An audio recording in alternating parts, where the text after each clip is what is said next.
LGBTQ persons deserve love.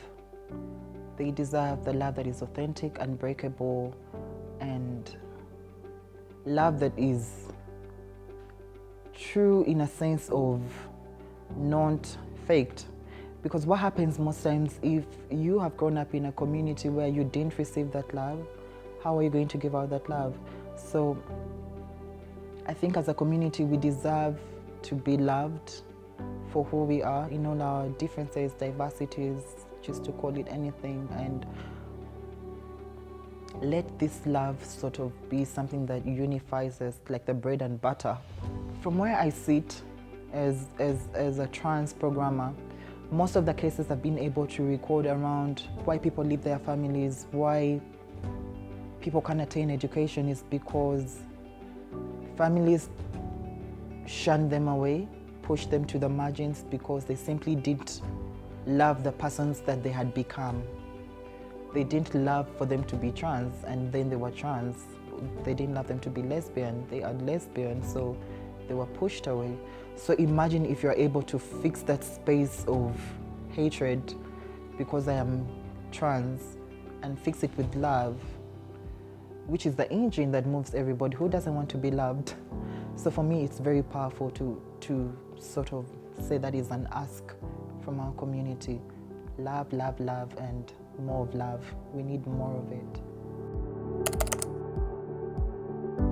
I think we don't get that love that we deserve as a community because of the societies we've grown into. I was very privileged that I came from a family where even when that love was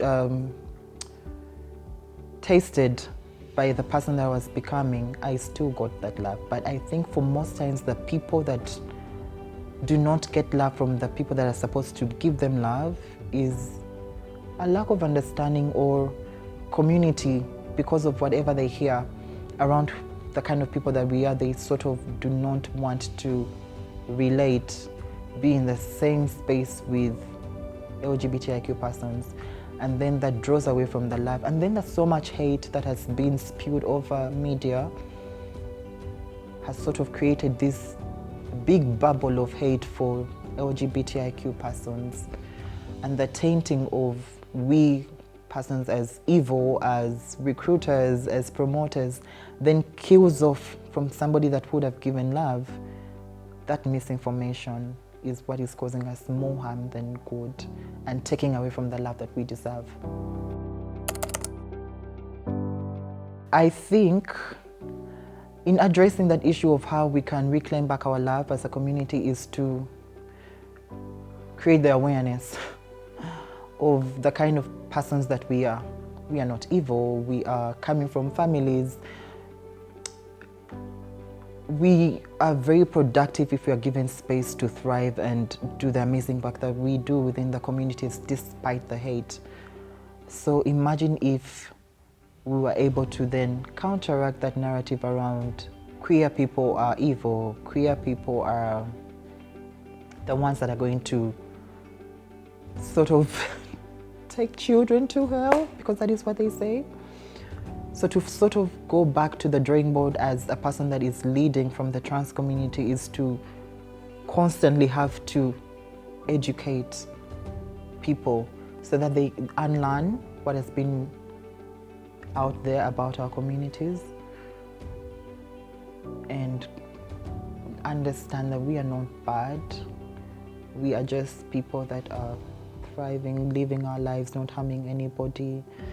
And also as a programmer or somebody that has been in this community for long is to go where people are and tell your story. And I feel like for me, then this platform will sort of bring back the love that we've lost, because I'm a real person that has real issues, that comes from a family of love. So why not feed me the love that I give out? It's only fair. So going back to the drawing board and say, we can't continue to isolate ourselves, silo our work, but go back to the communities where the problem is, to sort of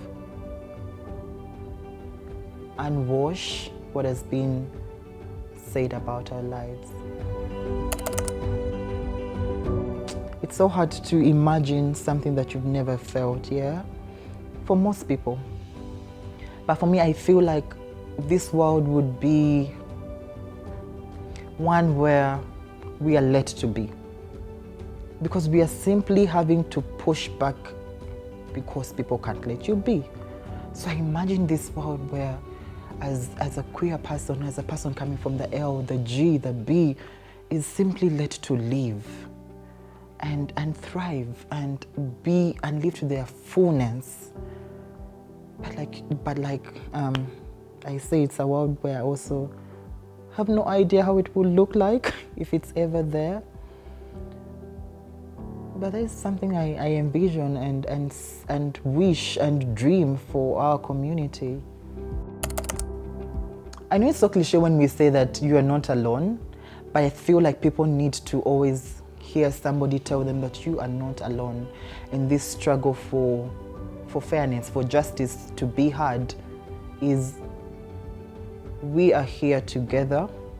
We are here to see that we thrive as a community, as a collective, and never feel alone, never feel out of place. This is a space for love, for unity, for solidarity, and all those other things that bring people together. So reach out and never get tired of reaching out. Because for me as a person, I've been able to traverse these spaces because I always reach out, and I've never felt alone because there's no way I'll feel alone when I have beautiful community around me.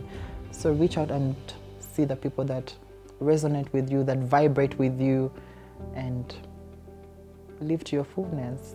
There's no one stopping you.